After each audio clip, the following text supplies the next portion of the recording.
Matrix एक singular word है, matrix से ही मैट्रिसेस लिखते हैं हम लोग। मैट्रिक्स क्या है, पहले इसकी डेफिनेशन देख लेते हैं, ठीक है। Matrix it is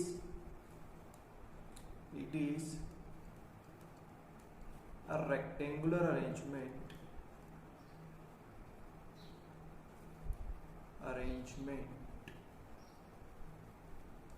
of m cross n elements, ठीक है। एलिमेंट्स क्या है यहाँ पे, एलिमेंट्स मतलब हम जो नंबर्स या फंक्शंस यूज लेंगे उनको एलिमेंट्स बोल रहे हैं, ठीक है। एलिमेंट्स होंगे कुछ नंबर्स या फंक्शंस, ठीक है। So it is a rectangular arrangement of m cross n elements. Suppose 6 elements है ना, कैसे अरेंजमेंट हो सकता है 6 एलिमेंट्स का, a b c d e f, ये मैट्रिक्स का साइन है, बिग ब्रैकेट, ठीक है। या ऐसे भी लगा सकते हैं साइन, ये वाला, ठीक है। पैरेंथेसिस, कई जगह ये है, कई जगह पर ये है, मोस्ट प्रोबेबली यही साइन यूज होता है, बिग ब्रैकेट, ठीक है। और हम लोग इसी साइन को देखने वाले हैं आगे भी। So A B C D E F ऐसे भी लिख सकते हैं, है ना, ऐसे भी लिख सकते हैं, A B C D E F, ऐसे भी लिखा जा सकता है, A B C D E F. देखो हर बार है ना हमारे पास एलिमेंट्स तो 6 है ना, मैंने बोला था आपको 6 एलिमेंट्स की मैट्रिक्स बनाते हैं, अरेंजमेंट करते हैं 6 का। तो ये भी रेक्टेंगुलर अरेंजमेंट है, फर्स्ट वाला भी, ये वाला भी रेक्टेंगुलर अरेंजमेंट है, और ये भी रेक्टेंगुलर अरेंजमेंट है, ठीक है। बट तीनों डिफरेंट टाइप के अरेंजमेंट है। तो देखो समझना, यहाँ हम जो ये हॉरिजॉन्टल लाइन होती है, हॉरिजॉन्टल एलिमेंट्स की जो लाइन है ए सी ई बी डी एफ, इसे तो हम बोलते हैं रो, क्या बोलते हैं, रो, ठीक है। और ये काम करता है एम का, ठीक है। ये जो हमारा एम है ना, ये रोज का काम करता है, ठीक है। और ये जो वर्टिकल लाइन है, ठीक है, ये और ये जो वर्टिकल लाइंस है इनको हम कॉलम बोलेंगे, ठीक है। वर्टिकल लाइंस आर कॉलम्स, ठीक है। सो मैट्रिक्स में क्या हो गया कि m तो रोज हो गई, यानी कि यहाँ पे कितनी रोज है 2 और 3 कॉलम्स हो गए, ये 3 कॉलम्स। तो इस तरह से कुछ हम मैट्रिक्स के इधर सबस्क्रिप्ट में लिखते हैं, जिसे हम बोलते हैं मैट्रिक्स का ऑर्डर। क्या बोलते हैं, मैट्रिक्स का ये एक ऑर्डर होता है, ठीक है। सो m cross n is nothing but the order of matrix, ठीक है। m क्रॉस n क्या है, ऑर्डर ऑफ अ मैट्रिक्स, ठीक है। देखो आगे लिखेंगे हम लोग,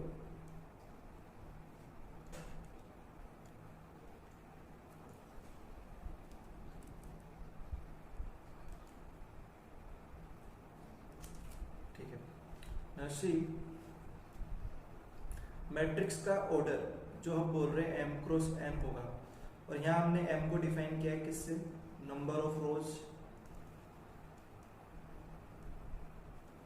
एंड n को किससे डिफाइन किया है, नंबर ऑफ कॉलम्स, ठीक है। तो m is the number of rose, n is the number of columns. Suppose एक जनरल मैट्रिक्स आप लिख लो जिसमें m रोज और n कॉलम्स हैं, कितनी रोज हैं, m 1 2 3 and so on up to m rows है, n कॉलम्स है 1 2 3 4 and so on up to n columns, है ना। तो देखो समझना, एक जनरल डिनोशन हम a ले रहे हैं, अगर इस स्मॉल a से मैं डिनोट करता जाऊँ तो देखो फर्स्ट रो फर्स्ट कॉलम का एलिमेंट है, फर्स्ट रो फर्स्ट कॉलम, है ना। पहले आगे रो लिखेंगे फिर कॉलम का एड्रेस लिखेंगे, first row second column, first row third column, first row fourth column. इसी तरह से फर्स्ट रो n कॉलम्स है ना, तो ये n बन जाएगा। इसी तरह से हम लोग इधर देखो, यहाँ पे क्या आएगा, m रोज है तो रोज के लिए m फर्स्ट लेटर होगा हमारा, उसके बाद ये फर्स्ट कॉलम में है तो ये m m 2 and so on up to m n, ठीक है। इजी है, समझ सकते हो। सो हम लोग क्या कर रहे हैं, देखो अभी तक है ना, कुछ कुछ बातें नोट करो। ये कैपिटल ए मैंने लिखा, तो कैपिटल ए से तो हम मैट्रिक्स को डिनोट करने वाले हैं, ठीक है। मैट्रिक्स को लिखते कैसे हैं, तो बड़ा सा ऐसे स्क्वायर ब्रैकेट लगाते हैं और स्क्वायर ब्रैकेट से शो करते हैं। एलिमेंट्स को हम लोग इस तरह से एड्रेस दे रहे हैं, first row first column, first row second column, first row third column, first row fourth column, है ना, कॉलम वाइज ऐसे आगे बढ़ते जा रहे हैं रो में। अच्छा, ये जो हॉरिजॉन्टल अरेंजमेंट है, ये जो हॉरिजॉन्टल अरेंजमेंट है इसे हम रोज बोल रहे हैं, है ना, और ये जो वर्टिकल अरेंजमेंट है, वर्टिकल अरेंजमेंट है, इसको हम कॉलम बोल रहे हैं। यहाँ तक की बात क्लियर है, ठीक है। ये तो मैट्रिक्स का डिनोशन हो गया, मैट्रिक्स को कैसे यूज दे रहे हैं ये हो गया, ठीक है। अभी मान लीजिए मैट्रिक्स को लिखने का एक बहुत बड़ा सा तरीका हो गया था, तो हमने कैसे लिखा था, A11, A12 and so on up to ऐसे A1n and here AMn, M cross n, है ना, देख लेना ऊपर जाके रिवाइंड करके, यही था, है ना। इस तरह से हम लोगों ने एक बड़ा सा मैट्रिक्स बनाया था जिसको हमने इस तरह से लिखा था, है ना। इस बड़े से मैट्रिक्स को कॉम्पैक्ट फॉर्म में लिखने का एक तरीका होता है। कॉम्पैक्ट फॉर्म में कैसे लिखते हैं, A is equals to A I J M cross n, where 1 is less than equals to I is less than equals to M and 1 is less than equals to J is less than equals to M, ठीक है। हाँ, तो क्या कहना चाह रहे हैं हम लोग यहाँ पे, देखो ये जो एलिमेंट लिखा है हमने, इस एक एलिमेंट से हमने ये सारे एलिमेंट शो कर दिए। कैसे, अगर ऑर्डर m क्रॉस n है ना, तो i की जो वैल्यू है वो 1 से लेके m तक वेरी करने वाली है। क्यों, क्योंकि हमें पता है ना ये i की वैल्यू तो रोज को शो करने वाली है, रोज को शो करने वाली है, मतलब ये ऐसे शो करेगी कि i th रो का एलिमेंट है और j th कॉलम का एलिमेंट है, ठीक है। तो ये दोनों मिलके aij का एड्रेस कंप्लीट कर देंगे, ठीक है। क्या कि ith row and jth column का एलिमेंट aij है, जैसे फर्स्ट रो और सेकंड कॉलम का एलिमेंट, फर्स्ट रो और सेकंड कॉलम का एलिमेंट a12, तो जैसा कि यहाँ पे लिखा हुआ है a12, ठीक है। अब i और j की वैल्यूज क्या है, तो ये फिक्स है। जैसे कहीं पे 3 क्रॉस 2 का ऑर्डर होगा तो i की वैल्यू 3 से ज़्यादा नहीं जाएंगी, 1 से लेके 3 तक होगी, n की वैल्यू 2 तक होंगी अगर 3 क्रॉस 2 का ऑर्डर है तो, ठीक है। ये तो मैट्रिक्स का अब एक जनरल डिनोशन भी होगा, ठीक है। अब क्या होता है, कभी कभी ऐसे क्वेश्चन आता है, क्या right,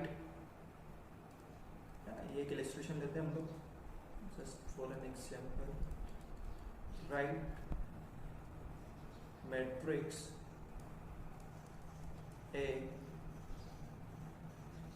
of order 3/2 where aij is equals to I plus 3j, ठीक है। Right a matrix A of order 3/2 where aij is equals to I plus 3j, ठीक है। सो सी i की वैल्यू क्या होने वाली है मेरी, 1 से लेके 3 तक, j की वैल्यू क्या लिखने वाला हूँ मैं, 1 से लेके 2 तक, है ना। 3/2 की मैट्रिक्स बनानी है ना, 3/2 की। तो देखो A1 A2 A3, 3 रोज तो होने ही वाली है, 1 1 1 फर्स्ट कॉलम के एलिमेंट से।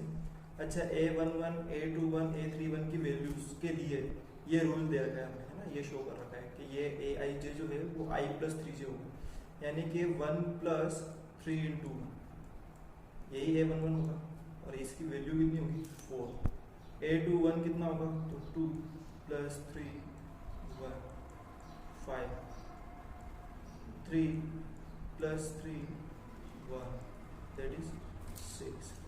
अब क्या होगा, फर्स्ट रो चल रही है, सेकंड कॉलम में आ गया, फर्स्ट रो में, अब सेकंड रो में आ गया, second row second column, third row second column, ठीक है। 1 plus 3 2 7, 2 plus 3 2 8, 3 + 3 2 9। ठीक है, तो ये हमारे एलिमेंट्स आए। अब इन एलिमेंट्स को मैट्रिक्स फॉर्म में शो करना है, मैट्रिक्स फॉर्म में शो करना है क्योंकि हमारा काम तो था ए मैट्रिक्स को लिखना। तो मैट्रिक्स ए क्या होने वाली है? Matrix A that is A11 की वैल्यू 4 2 1 5 6 7 8 9। ये मैट्रिक्स फॉर्म में लिख दिया और ये हमारा आंसर है। ठीक है, तो ये एक एग्जांपल हुआ, ऐसे कुछ भी एग्जांपल हो सकते हैं। जैसे suppose right A matrix of I + 3j जिसका मॉड ले लिया। ठीक है, या I - 3j करके मॉड ले लिया। ठीक है, for any matrix A, for any matrix A Aij = mod of I - 3j। तो ये भी एक एग्जांपल है, खुद करके देखना है ना, हो जाएगा सिंपल। क्या करना है? ऐसा करना है, इसको 3/2 की मैट्रिक्स लिखना। सेम 3/2 की मैट्रिक्स लिखना है, एक मैट्रिक्स A जिसमें Aij की value mod of I - 3j कर लेना।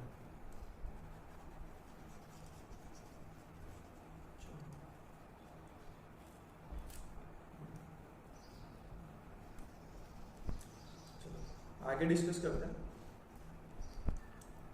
टाइप्स। जो नेक्स्ट चीज हमने पढ़नी है वो है टाइप्स ऑफ मैट्रिसेस, कि मैट्रिसेस के क्या क्या टाइप्स हैं। डेफिनेशन हम लोग देख चुके हैं, अब मैट्रिसेस के टाइप देखते हैं। So types of matrices, this is our next lecture for types of matrices. Okay, first type है हमारा रो मैट्रिक्स।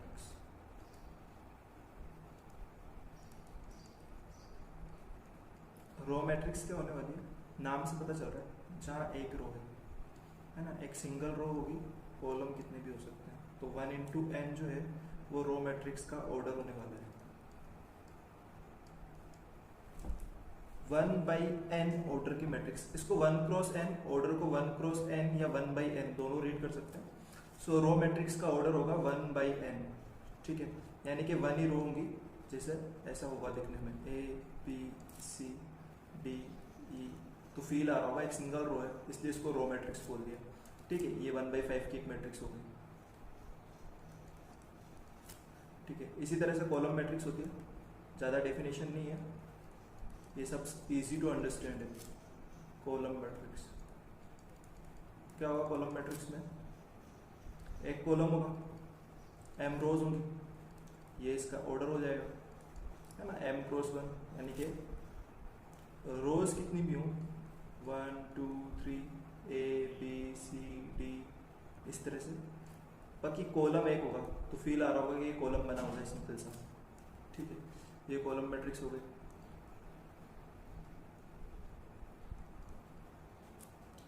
फिर नेक्स्ट टाइप है हमारा स्क्वायर मैट्रिक्स, है ना, ये अच्छे से समझना है, इसके कुछ टाइप्स भी हैं। तो स्क्वायर मैट्रिक्स है ना, स्क्वायर मैट्रिक्स क्या होता है? जहाँ m और n की वैल्यूज इक्वल हो जाती है, यानी कि number of rows is equal to number of columns. ठीक है, जितने नंबर ऑफ रोज होंगे उतने कॉलम्स होंगे, तो वो स्क्वायर बन जाए, है ना, स्क्वायर टाइप का फील आ जाएगा। जैसे सपोज हम एक मैट्रिक्स लिखते हैं A B C D, तो ये 2/2 की एक मैट्रिक्स हो गई, स्क्वायर मैट्रिक्स, है ना। हम लोग ऐसे भी लिख सकते हैं P Q R S T U V W X, तो ये एक स्क्वायर मैट्रिक्स हो गई। ऑर्डर कितना है? 3/3। सिंपल है, इजी टू अंडरस्टैंड है। स्क्वायर मैट्रिक्स में क्या हो रहा है? नंबर ऑफ रोज और नंबर ऑफ कॉलम्स इक्वल होने वाले। फिर एक चीज और सीखनी है स्क्वायर मैट्रिक्स में, क्या?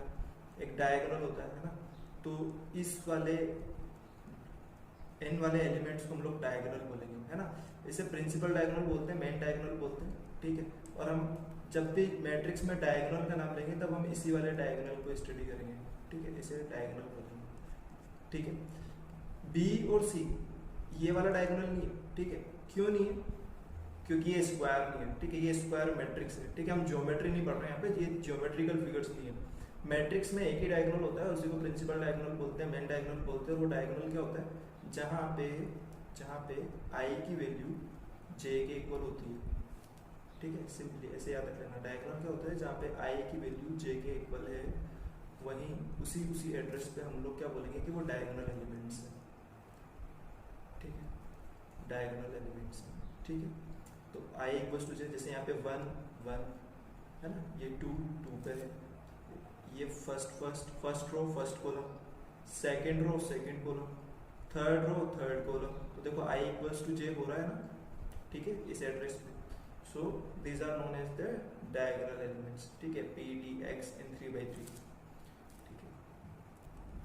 नाउ नेक्स्ट है स्क्वायर मैट्रिक्स से जस्ट अगला टाइप है डायगोनल मैट्रिक्स, है ना, डायगोनल मैट्रिक्स, ठीक है। क्या होता है डायगोनल मैट्रिक्स, ठीक है, ये भी एक स्क्वायर मैट्रिक्स का ही टाइप है ना, स्क्वायर मैट्रिक्स ही होती है डायगोनल मैट्रिक्स भी। लेकिन कहने का मतलब ये है, डायगोनल इसको नाम इसलिए दे दिया हमने क्योंकि इसमें डायगोनल पे जो एलिमेंट्स होते हैं उनको छोड़ के सारे एलिमेंट्स जीरो होते हैं। क्या होता है, जीरो, है ना। तो कहने का मतलब ये हुआ कि केवल डायगोनल पे नॉन जीरो एलिमेंट्स तो मैं नहीं बोल सकता क्योंकि डायगोनल पे जीरो भी हो सकता है, लेकिन डायगोनल पे जो एलिमेंट्स होंगे केवल वही एलिमेंट्स होंगे मैट्रिक्स में, बाकी सब जगह जीरो होगा, ठीक है, बाकी सब जगह क्या होगा, जीरो। ये 3/3 की मैट्रिक्स हुई जिसमें डायगोनल को छोड़ के अदर सारे एलिमेंट्स क्या है, जीरो, ठीक है। तो अच्छा, ये ऑर्डर हुआ इसका 3/3 का, ठीक है। तो डायगोनल मैट्रिक्स क्या है कि डायगोनल को छोड़ के अदर प्लेसेस पे जीरो ही होंगे, ठीक है। Where I is not equal to J then A I J becomes zero. समझ आ रही बात। आई इक्वल टू जे पे क्या होगा हमें नहीं पता, लेकिन आई नॉट इक्वल टू जे पे ए आई जे जो होगा वो जीरो ही होगा, ये बात फिक्स हो गई, ठीक है, for the diagonal matrix. Diagonal matrix के बाद जो नेक्स्ट टाइप हमारा हुआ है स्केलर मैट्रिक्स। स्केलर मैट्रिक्स क्या होती है, स्केलर मैट्रिक्स, स्केलर मैट्रिक्स होती है, ये भी स्क्वायर मैट्रिक्स का एक टाइप है, और स्क्वायर मैट्रिक्स में भी ये डायगोनल मैट्रिक्स का एक टाइप हो गया। कैसे कि जो डायगोनल पे एलिमेंट है ना वो सेम हो गया, डायगोनल जो एलिमेंट है वो एक कांस्टेंट नंबर होगा या कांस्टेंट फंक्शन होगा, ठीक है, फंक्शन कांस्टेंट फंक्शन एक सेम फंक्शन होगा, ठीक है, क्योंकि मैट्रिक्स के जो एलिमेंट्स है वो नंबर्स या फंक्शंस कुछ भी हो सकते हैं, ये हमने पहले सीखा, ठीक है। सो स्केलर मैट्रिक्स में क्या होने वाला है मेरे पास, मैं ऐसे लिख सकता हूँ, where I equals to J A I J is going to be constant, and where I is not equals to J A I J is going to be zero. Understood. बड़ी सिंपल सी बात है। Scalar matrix में क्या होने वाला है, जो डायगोनल एलिमेंट है वो कांस्टेंट होने वाले हैं, ठीक है। स्क्वायर मैट्रिक्स के बाद नेक्स्ट जो हमारा टाइप है वो है आइडेंटिटी मैट्रिक्स या यूनिट मैट्रिक्स। आइडेंटिटी और यूनिट, है ना, आइडेंटिटी मैट्रिक्स या यूनिट मैट्रिक्स दोनों सेम नाम है, एक ही मैट्रिक्स। कैसे, इसे हम लोग डिनोट करते हैं वैसे आई से। इसमें डायगोनल पे क्या होगा, 1 आएगा। क्या आएगा डायगोनल पे, 1, फिक्स हो गया। यूनिट मैट्रिक्स क्या है कि डायगोनल पे एक सेम एलिमेंट आएगा और वो एलिमेंट क्या होगा, 1 होगा। तो A I J is equal to 1 for I equal to J, and A I J is going to be 0 for I not equal to J. अब तो समझ आ गया होगा कि ये कैसे लिख रहे हैं, है ना। Where I is not equal to J elements are 0, where I equal to J यानी कि डायगोनल, जैसे यहाँ पे 1 1 एड्रेस होता है, यहाँ 2 2 एड्रेस होता है, यहाँ 3 3 एड्रेस होता है ना, third row third column, second row second column, first row first column, ठीक है। तो आइडेंटिटी मैट्रिक्स ये।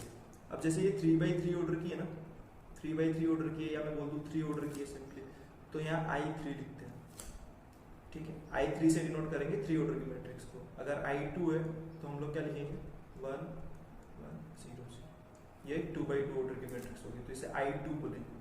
ठीक है, मतलब आई एन का मतलब क्या हुआ, एन ऑर्डर की आइडेंटिटी मैट्रिक्स है ना, एन ऑर्डर की आइडेंटिटी मैट्रिक्स या यूनिट मैट्रिक्स। ठीक है, unit matrix of order n. ठीक है, आई एन। ठीक है, नाउ सी ये तो हो गया आइडेंटिटी मैट्रिक्स या यूनिट मैट्रिक्स। ठीक है, नेक्स्ट जो है हमारा टाइप वो है जीरो मैट्रिक्स। Zero matrix. ठीक है, अब ये स्क्वायर मैट्रिक्स का टाइप नहीं है, ना ही डायगोनल मैट्रिक्स का टाइप है। जीरो मैट्रिक्स तो क्या कहती है कि जितने भी एलिमेंट्स है किसी भी ऑर्डर की मैट्रिक्स हो, m क्रॉस n ऑर्डर की मैट्रिक्स में सारे एलिमेंट्स जो है ना वो जीरो हो जाने चाहिए। यानी कि for a equals to a i j m cross n a i j is always zero. a i j is always zero means suppose हम लोग एक 2x3 की मैट्रिक्स लिखा है, 2x3 की मैट्रिक्स लिखा है, तो a इक्वल्स टू क्या होगा, 2 रोज,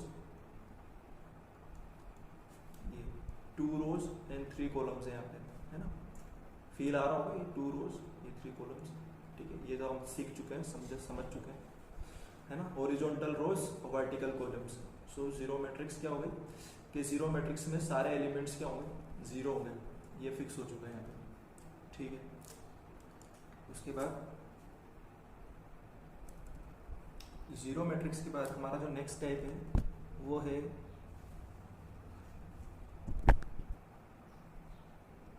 हॉरिजॉन्टल मैट्रिक्स, है ना। Horizontal matrix. हॉरिजॉन्टल मैट्रिक्स क्या होता है, जो हॉरिजॉन्टली शो होनी चाहिए। जैसे मान लो मैंने ये लिख दिया a b c d, अभी तक तो स्क्वायर है, जैसे मैंने ऐसे किया ये रेक्टेंगल है और दूसरी बात कि हॉरिजॉन्टली एक्सपेंड हो रही है ना, हॉरिजॉन्टली इसकी डायमेंशन ज़्यादा है। मतलब कि कुल मिला के ऐसे समझो, m की वैल्यू जहाँ n से कम होंगी, ठीक है, नंबर ऑफ रोज जहाँ कॉलम से कम हो जाएंगी वहाँ हॉरिजॉन्टल मैट्रिक्स बनेगी, और ये वर्टिकल मैट्रिक्स, है ना। वर्टिकल मैट्रिक्स क्या होगी, तो इसको भी समझ सकते हैं हम लोग, है ना। जस्ट एन एग्जांपल ले लेते हैं, a b c d e f g h, ये कैसी दिख रही है, वर्टिकल शो हो रही है, दैट मीन्स n की वैल्यू जो है वो m से कम है, यानी कि m is greater than n for vertical matrix. ठीक है, केवल देखने से पता चल रहा है कि ये वर्टिकल है। ठीक है, सो सिंपल है horizontal matrix and vertical matrix. इसके बाद अब हमारे पास दो लास्ट टाइप बचे हैं जो कि इम्पोर्टेंट हैं और इन्हें तो समझना ही पड़ेगा। अपर ट्रायंगुलर मैट्रिक्स,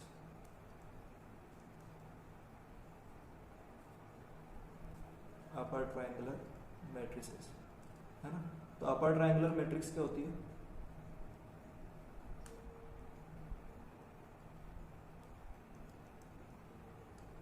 देखो अपर ट्रायंगुलर मैट्रिक्स क्या होगी, हम लोगों ने एक स्क्वायर मैट्रिक्स लिखी थी, है ना। स्क्वायर मैट्रिक्स लिखना आती है और उसमें हमने डिफाइन किया था कि ये वाला जो पोर्शन होगा इसे हमने डायगोनल बोला था, है ना, principal diagonal, where I is equals to J, तो उसे हम लोगों ने डायगोनल बोल रखे हैं। ठीक है, तो ये देखो एक डायगोनल होगा, उस डायगोनल के अबाउट एक तो लोअर ट्रायंगल होगा और एक अपर ट्रायंगल होगा।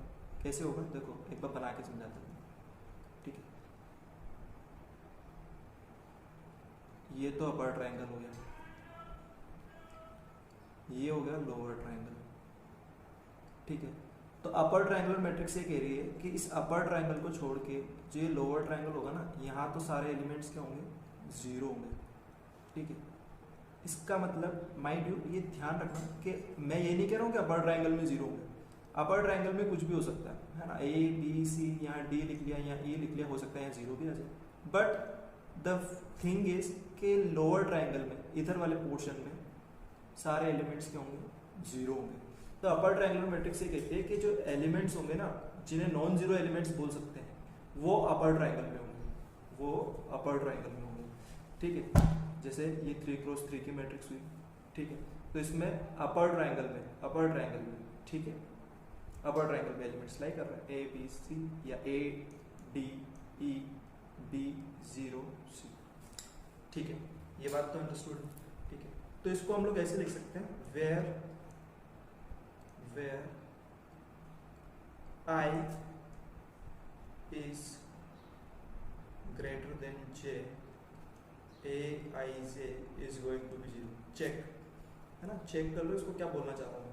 ये सेकेंड रो है, कॉलम फर्स्ट है, तो 2 is greater than 1 for this element. इस एलिमेंट के लिए क्या होगा, ये थर्ड रो है, फर्स्ट कॉलम है, 3 इज ग्रेटर देन 1। ठीक है, इस एलिमेंट के लिए क्या होगा, थर्ड रो है, सेकेंड कॉलम है, तो where I is greater than J, Aij is going to be 0। That is the definition of upper triangular matrix। Similarly lower triangular matrix में क्या होगा, अब तो अंडरस्टूड है यार, है ना, ये तो बड़ा इजीली समझ आ गया होगा कि लोअर ट्रायंगुलर मैट्रिक्स में क्या होने वाला है, अपर ट्रायंगुलर 0 होने वाला है। अपर ट्रायंगल के जो एलिमेंट्स होंगे वो क्या होंगे, 0 होंगे, A B C D E F, and mind you that it is upper triangle, है ना। So the name is lower triangular but upper triangle के एलिमेंट्स जो हैं वो 0 होने वाले हैं। So यहाँ हम लिख सकते हैं where I is less than J, then Aij is going to be 0। ठीक है, ये मैट्रिसेस के सारे टाइप्स थे। सारे टाइप्स एक बार अच्छे से स्टडी कर लो। ठीक है, कहाँ पे क्या कंडीशन है वो अच्छे से